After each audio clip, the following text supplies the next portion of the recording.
Assalamualaikum warahmatullahi wabarakatuh. Alhamdulillah kita bisa menyimak lagi di pertemuan 12 yang membahas tentang graf matrik penyajian graf pada mata kuliah struktur data. Graf ini tersusun dari dua himpunan. Yang pertama adalah himpunan V dan E. V ini kepanjangan dari vertex, E ini adalah edge. Vertex ini dikenal dengan simpul atau titik atau point atau node. Itu biasanya digambarkan dengan simbol bulat. Sedangkan E digambarkan dengan edge atau ruas atau garis atau rusuk atau sisi. Itu digambarkan dengan garis. Grafnya ditulis dengan G dalam kurung E, F. Ini biasanya bentuk umumnya, cara penulisannya. Banyak simpul disebut order, sedangkan banyak ruas disebut size. Beda ya. Kalau mencari order kita hitung dari simpul, kalau mencari size kita hitung dari si ruas. Nah, ini di sebuah gambar simpul, ada 4 simpul, sebuah gambar graf maksud saya. Ada simpul A, B, C, D. Jadi simpul itu yang pojok-pojok walaupun tidak ada bulatnya, tapi biasanya itu bergambar bulat kalau simpul. Sedangkan ruas ini ada 1, 2, 3, 4, 5. Ada 5, ada ruas E1 sampai E5. E1 ini bisa disebut AB, E2 ini BC, E3 AD, E4 CD, dan E5 BD. Nah, itu ruas-ruas yang dapat menyusun beberapa edge atau E.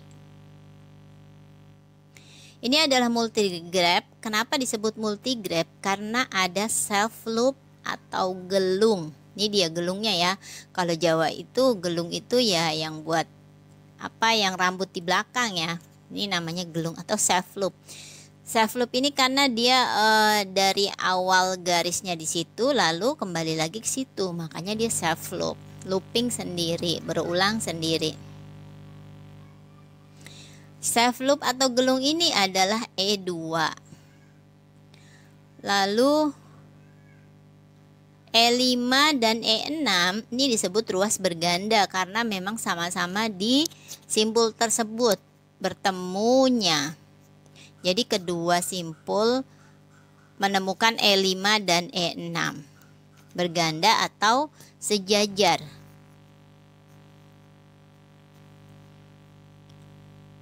Jika si graf tadi, kalau tadi ada gelung, jika tidak mengandung gelung atau bulat atau tidak mengandung ruas sejajar, tadi gelung yang ini E2, lalu ruas sejajar E5 dan E6, jika tidak mengandung keduanya atau salah satunya disebut graf sederhana atau simple graf. Ini yang di garis bawahi ya, yang di bold. Lalu ada juga disebut subgraf. Subgraf ini adalah bagian terkecil dari graf. Ada juga spanning itu bahasa Inggris, spanning saya pakai bahasa Indonesia saja ya. Spanning subgraph. Spanning ini biasanya dari satu titik harus melewati semua titik. Bagaimana caranya? Nah, ada juga spanning subgraph. Ini termasuk bagian terkecil di dalam graph. Nah, ini contoh subgraph. ABD adalah subgraph dari ABCD karena memang ABD ini ada bagiannya ya. Termasuk bagian dari ABCD. Lalu ini spanning, contohnya spanning. Jadi spanning ini spanning yang tertutup ya. ABD itu tertutup. Kalau tadi adalah subgraph itu terbuka. Nah, sekarang kita belajar graph berlabel. Berlabel, kenapa disebut berlabel? Karena ada bobotnya atau panjang dari ruas E. Jadi kalau misalkan kita ingin menghitungnya itu ada bobotnya, ada angkanya. Contoh kita ingin menghitung persegi panjang itu ada angkanya ya. Misalkan panjangnya berapa, lebarnya berapa ada. Dan non negatif. Bukan negatif tapi positif. Nah, ini ada graf menyajikan hubungan antar kota ini ada angka-angkanya, jarak-jaraknya ya. Makanya ini disebut grab berlabel. Ini contohnya. Lumayan agak rumit ya. Jadi grab berlabel ini nanti kita akan hitung, misalkan saya mau dari simpul A mau ke D, kira-kira jarak terpendek itu di mana? Berarti A ke D itu jarak terpendek adalah AB, bisa ABD yang totalnya 3 tambah 3 6, atau bisa ACD totalnya sama 4 tambah 2 6, sama-sama 6. Jadi tidak ada yang terpendek, tidak ada yang terpanjang, tapi adanya yang sama. Derajat grab. Derajat grab ini cara menghitungnya yaitu 2 kali banyaknya ruas. Jadi 2 kali ruas. Ruas tadi disebut size, sedangkan simpul disebut order. Tapi kalau derajat ini adalah 2 kali ruas. Contohnya ini ruasnya 2 kali banyaknya ruas grab atau size. Nah, ini ruasnya ada 4. Maka derajatnya adalah 8. Jika masing-masing simpul pada graf berjumlah genap, jika derajat masing-masing simpul, sebentar ini sepertinya ada yang salah ya, jumlah derajat semua simpul 2 kali banyaknya ruas. Oh, ini misalkan jumlah derajat A ini ada berapa ruas? 1, 2 ya. Karena ini jumlah simpul sama dengan 4, maka 8. Kan ruasnya juga 4 kali 2 8. Nah, kita lihat masing-masing. Si A ini punya ruas 2, makanya disebut derajatnya ada 2. Si B ini ada 2 juga. D juga ada 2, C juga ada 2. Maka disebut Euler graph. Disebut Euler graph.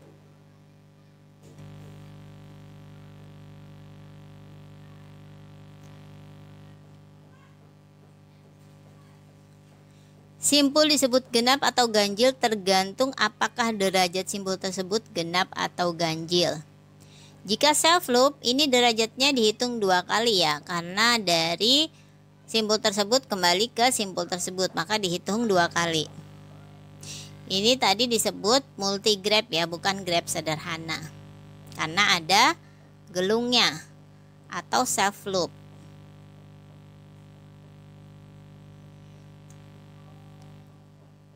Banyak ruas atau size sama dengan 7. Kita lihat. A-nya 2. Nih ya, 1, 2. Lalu B-nya 5. Kita hitung ruasnya 1, yang ke A1, yang ke C1, 2, berarti yang ke D1, 3. Lalu self loop-nya 1 dihitung 2, 3 tambah 2 sama dengan 5. Kan disebut 5. Lalu C-nya 3. 1 yang ke A1, yang B1 dan yang ke D1. Maka di sini 3. D-nya 3. D-nya 1, 2 dan 3. Lalu E-nya 1. E-nya 1 karena hanya ke D. F-nya 0. Nah, ini F-nya ini 0 karena tidak ada ruas. Total semua adalah 2 tambah 5 7, tambah 3 10, tambah 3 13, tambah 1 14 totalnya. Atau dengan cara dihitung ruasnya 1 2 3 4 5 6 7 dikali 2, 14 ya, betul ya, sama ya. Boleh dengan cara 2 kali ruas, atau boleh juga dengan cara menghitung satu-satu. Kalau yang B ini ruasnya tetap dihitung 1, kecuali di hitungan derajatnya itu pasti 2. E disebut simpul bergantung atau akhir karena derajatnya 1, tadi E ya. Simpul bergantung hanya bergantung kepada 1 ruas. Lalu F disebut simpul terpencil karena derajatnya 0. Ini F derajatnya 0, tidak ada derajat karena tidak terhubung kemanapun. Nah, ini ada keterhubungan, nanti akan ada walk atau perjalanan, dan nanti akan ada sebutan-sebutan yang lain, istilah-istilah untuk Grab. Ada panjang walk, ada simpul tadi sudah ya, ada walk tertutup, ada walk terbuka, ada ruas, ada pet, ada jalur, dan lain-lain. Seperti biasanya untuk ruas dan untuk simpul dinamakan dengan V dan E.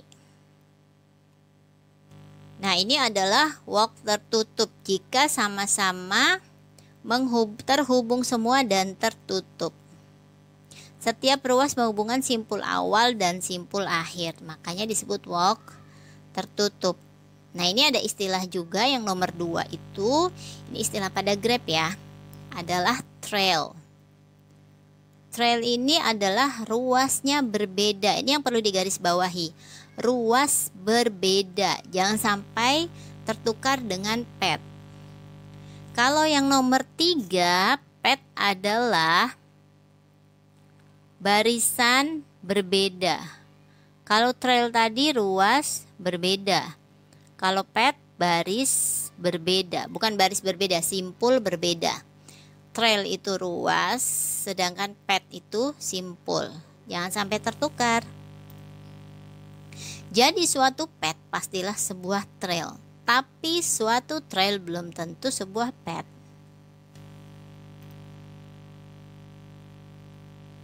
Nah, ini walk terbuka karena tidak ada yang terhubung antara simpul awal dan akhir ya.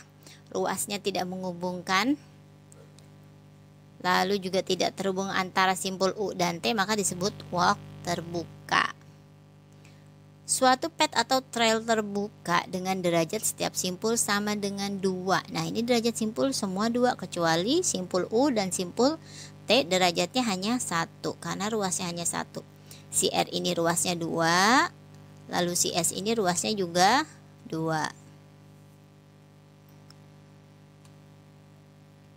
Cycle atau sirkuit adalah trail tertutup dengan derajat setiap simpul sama dengan 2. Nah, ini adalah cycle. Cycle harusnya ini yang tengah tidak perlu ya, karena memang setiap simpul ini derajatnya 2. Ini yang tengah harusnya tidak ada. Jadi misalkan B ini 2, A ini 2, C 2, itu disebut cycle karena tertutup dan setiap simpul derajatnya 2. Nah, kita berdasarkan ini, tadi saya sudah menggambarkan di sini.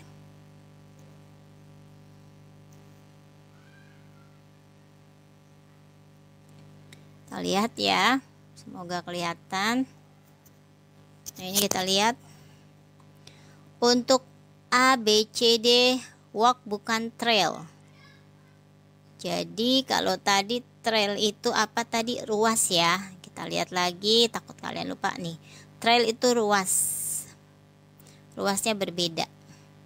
Jadi untuk huruf kecil ini karena tadi B-nya dan C muncul 2 kali dan huruf kecil adalah ruas, huruf besar adalah simpul. Jadi ini kita cek, ini huruf kecil semua, mana yang kira-kira ada nggak sih yang muncul 2 kali? Oh, ternyata ada. Berarti bukan trail karena ada ruas yang sama. Tapi ini adalah walk. Lalu bagaimana bentuknya? Garisan ruas ABCD, ABCD, BCGH. Kita lihat di sini. Nah, ini dia. A, nih kalau dilihat ya, A, B, C, D, B, C, G, H. Nah, bentuknya akan seperti ini. Kalau digambarkan dari bentuk awalnya ya, seperti ini adalah walk. Walk apa? Walk terbuka, karena di sini ada yang terbuka. Kita ke contoh selanjutnya ya. Lalu simpul ABEF bukan walk karena tidak ada ruas yang menutup B dan F. ABEF. B dan F dikatakan di sini tidak tertutup, bukan walk. Ini adalah namanya, harusnya ini bukan walk terbuka maksudnya ya, tetapi ini adalah walk tertutup karena saya gambar seperti ini nih, A B E F. Walk tertutup ya. Ini simpulnya tidak ada yang berulang, berarti bisa disebut dengan path ya, atau bisa disebut dengan trail. Makanya ini adalah walk tertutup. Jadi dia tertutup ya. Sebentar, saya ingin melihat sesuatu. Ini ya, mirip ya, walk tertutup. Lalu yang ketiga A, B, C, D, E, C, F. Kita lihat simpulnya ada yang berulang, berarti bukan path. Karena bukan path, bisa jadi dia trail. Gambarnya seperti ini, A, B, C, D, E, C, F. Nah ini trail. Trail terbuka, karena C-nya muncul 2 kali, makanya tidak bisa disebut path. Lalu contoh selanjutnya adalah barisan ruas ADGK. Ini dia, ADGK. Ini terbuka sekali ya.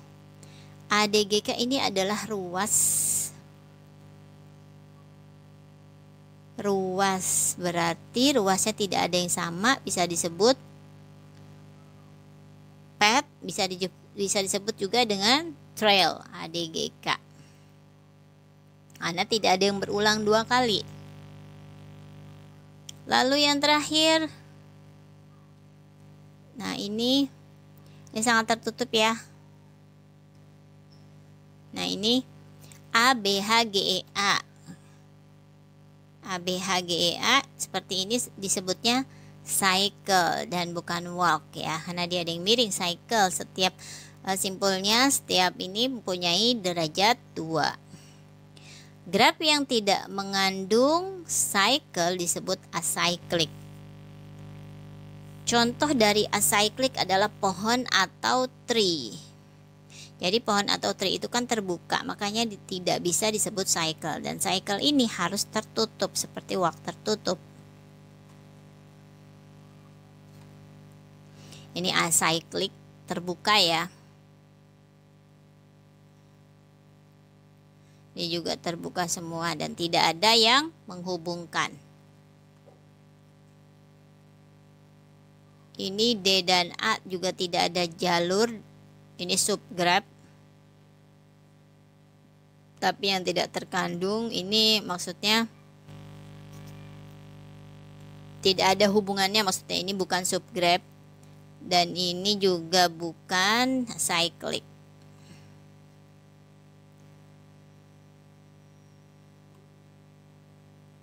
Selanjutnya kita belajar graph terarah atau directed graph atau D-graph. Maksimum jumlah busur dari n simpul adalah n dalam kurung n-1. Sama seperti graph, ada V, ada vertex, ada AA. Ini arcus atau ruas. Tadi disebutnya E ya, H. Kalau di graph terarah disebut arcus, bukan rakus ya. Itu memakan banyak.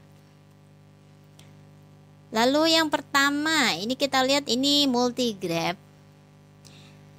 Kalau yang tadi tidak ada arahnya, sekarang ditambah arah, makanya disebut multigraph berarah. Lalu V ini vertexnya mengandung 4 simpul. Ada 1, 2, 3, 4. 7 arcus atau 7 H atau 7 ruas. Ada ruas 1, 4. Ada ruas 2, 1. Ada ruas 2, 1 lagi karena sejajar. Lalu ada ruas 2 saja. Ada ruas 4, 3 dan ada ruas 2, 3. Makanya ada 7 ruas. 1, 2, 3, 4, 5, 6, 7. Dua-dua ini disebut self atau self loop atau gelung. 21 ini disebut arcus berganda atau arcus sejajar. Yang ini nih ya.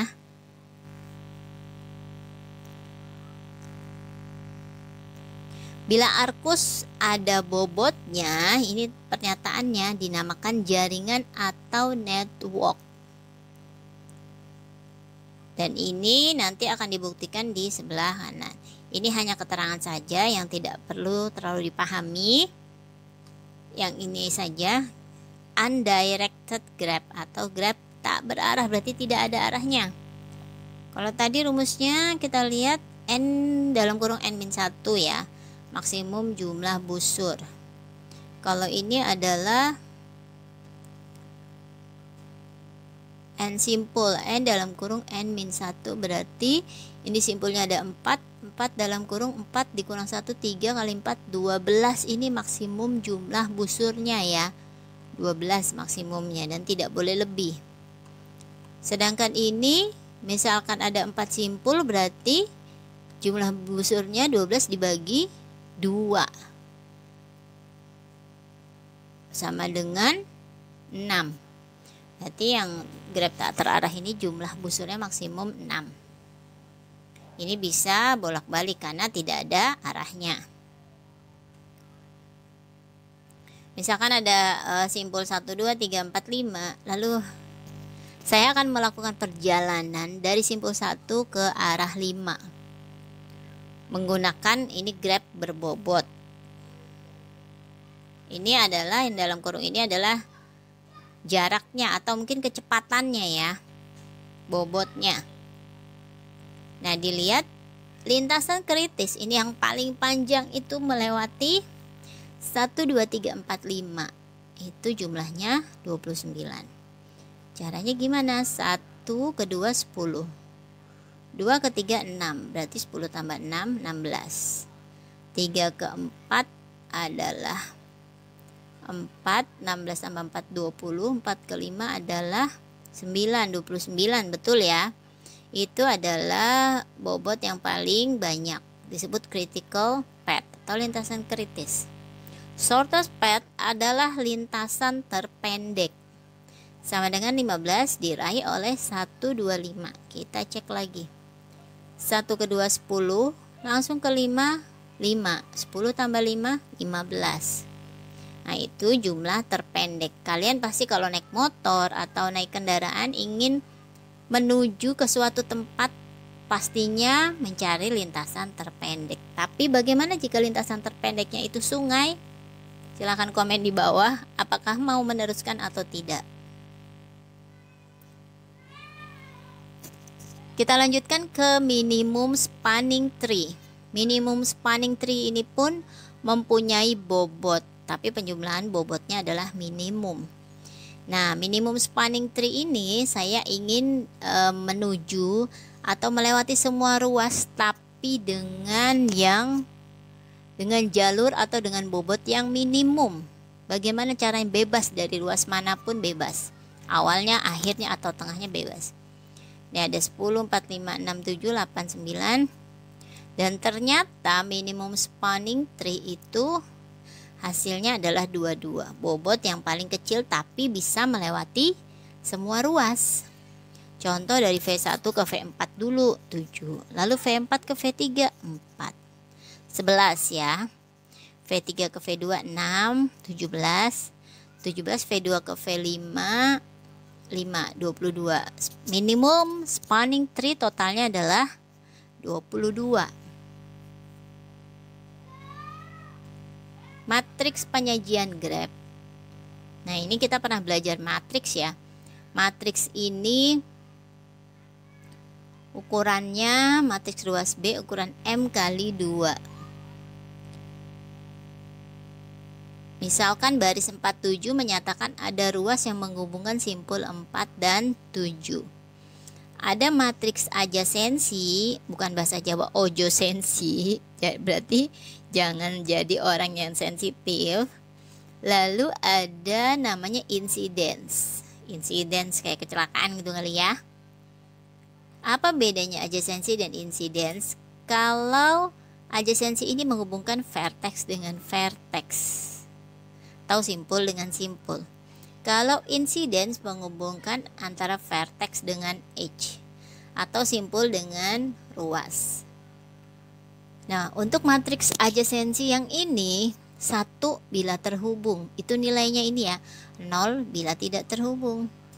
Sedangkan adjasensi yang matriks simetri untuk graf dengan ada ruas sejajar, kalau tadi ini tanpa ruas sejajar 1 dan 0. Kalau ada ruas sejajar nilainya P jika terhubung dan 0 jika tidak terhubung. Ini adalah aturannya. Sedangkan matriks incidence penghubung vertex dengan edge tanpa self loop, self loop ya. Ribet saya ngomongnya. Biasa ngomong bahasa Indonesia. Ini nilainya 1 dan 0. 1 ini jika terhubung dan 0 jika tidak terhubung. Kalau tadi teori pasti kalian belum ngerti ya. Nanti kita akan di sini. Nah, ini ada matriks adjasensi. Adjasensi tadi vertex dengan vertex. Lalu ini ada matriks ruas.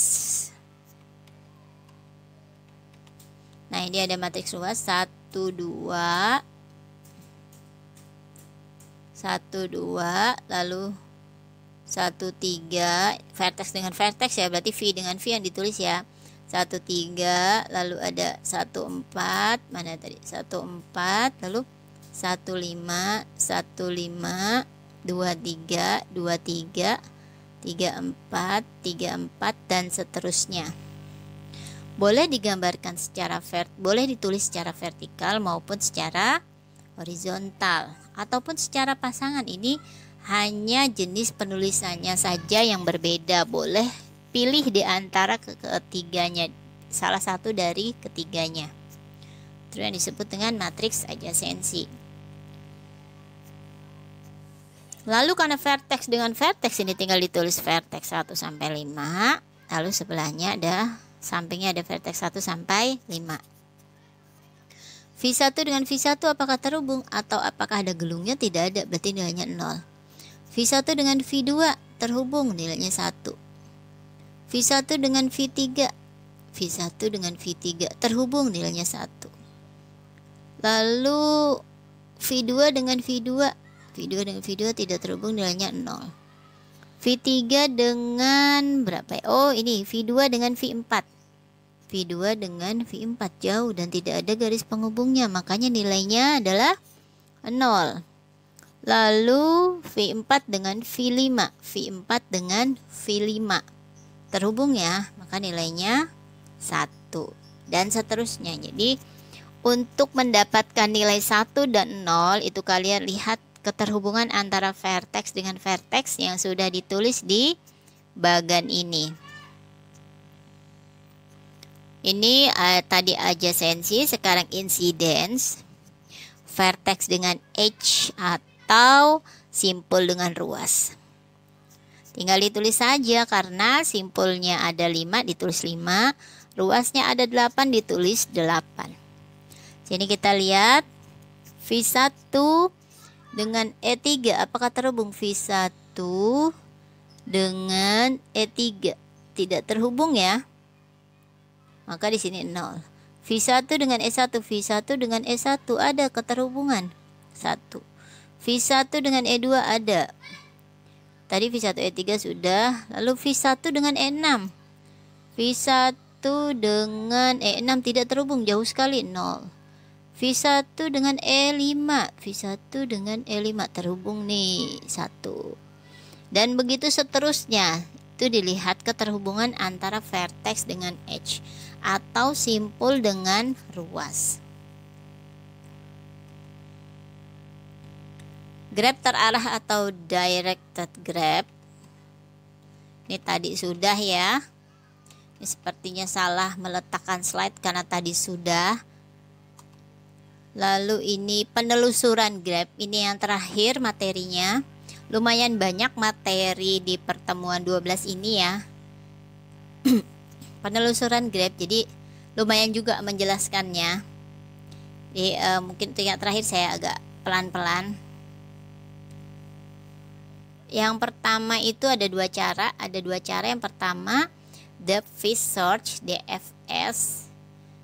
Pengecekan pada node dengan kedalaman pertama dari node yang ditinjau. Contohnya,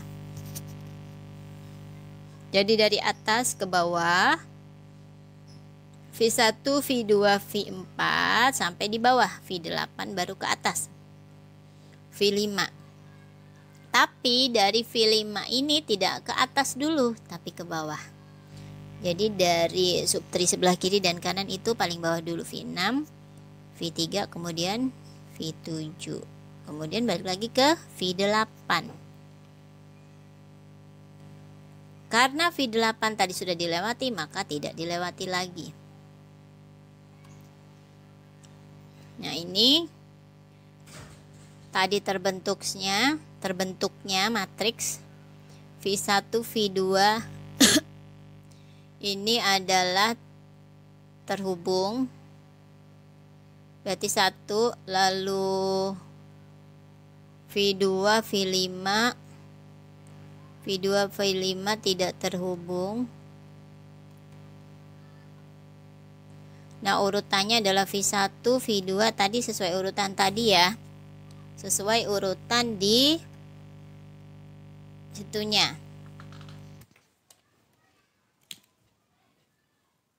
Lalu kita lanjutkan dengan urutan di tadi vertex-vertexnya. Kita lihat dulu. Nah, ini yang terhubung adalah V1 dengan V2. V1 dengan V2 terhubung. Lalu juga V2 V4, V2 V4, V1 V2,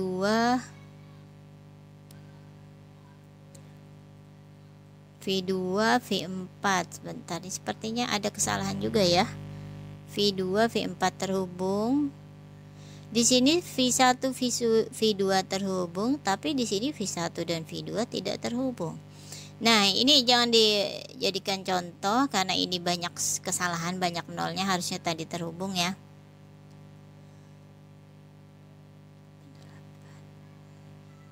V1 V2 V1 V2 terhubung, V1 V4 tidak terhubung, tapi V2 V4. Oh, berarti yang nilainya 1 ini kalau di sini adalah yang mengarah saja. Contoh V1 V2, jadi bacanya dari sebelah sini ya. V1 V2 terhubung, ada panah ke bawah tadi, maka nilainya 1. Lalu V1 V4 ada panah ke bawah, kita lihat V1 V4 ada panah ke bawah, tapi kan di tengah-tengah ada V2, berarti nilainya 0. Dan V1 hanya terhubung ke V2 saja. Sedangkan V2 ini hanya terhubung ke V4 saja. V2 hanya ke V4 saja ya. Lalu V3 hanya terhubung ke V7. Benar nggak nih? V7. Ya, jadi ini yang angkanya 1 ini adalah yang terarah saja. Kalau di sini pengertiannya beda dengan yang tadi ya. Karena ini ada arahnya. Sehingga menghasilkan tadi sesuai panah V1, V2, V4, V8, 5, 6, 3, 7. Dan tidak kembali lagi ke 8 karena sudah dilewati. Lanjut ke brute force search atau BFS. Ini dilanjutkan dibaca dari not 1, 2, 3 dan seterusnya.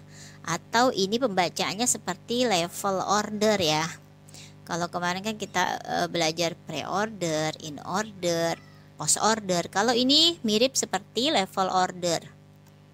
Ini brute force search dari V1, lalu level yang kedua V2, V3, ini level yang kedua. Level yang ketiga 4, 5, 6, 7, koma, dan level yang terakhir adalah V8. Nah, ini latihannya. Hanya dibaca saja untuk belajar.